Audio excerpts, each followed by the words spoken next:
Hello guys. तो आज का जो हमारा क्वेश्चन है इसमें हमें दे रखा है which of the following is self adjusting in nature. और यहाँ पे हमें ऑप्शन दे रखा है, पहला दे रखा है रोलिंग फ्रिक्शनल फोर्स, दूसरा दे रखा है स्टैटिक फ्रिक्शनल फोर्स, तीसरा हमें दे रखा है काइनेटिक फ्रिक्शनल फोर्स और चौथा हमें दे रखा है ऑल ऑफ दिस। तो गाइस हम जानते हैं कि जो स्टैटिक फ्रिक्शन होता है, जो स्टैटिक फ्रिक्शनल फोर्स होती है वो खुद को सेल्फ एडजस्ट कर लेते हैं। मान लेते हैं कि जो स्टैटिक फ्रिक्शन फोर्स की मैक्सिमम वैल्यू है वो है 5 न्यूटन। तो हमें पता है कि अगर हम 1 न्यूटन का फोर्स अप्लाई करेंगे तो स्टैटिक फ्रिक्शनल फोर्स भी 1 न्यूटन की लगेगी। और जब हम 2 न्यूटन की फोर्स अप्लाई करेंगे तो स्टैटिक फ्रिक्शनल फोर्स भी 2 न्यूटन ही लगेगी। और जब हम 3 न्यूटन की फोर्स अप्लाई करेंगे तो स्टैटिक फ्रिक्शनल फोर्स भी 3 न्यूटन ही लगेगी।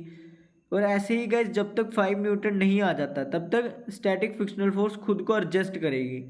तो इसीलिए हम कह सकते हैं कि जो इस ऑप्शन के लिए इस क्वेश्चन के लिए जो सही ऑप्शन होगा वो होगा ऑप्शन नंबर सेकंड।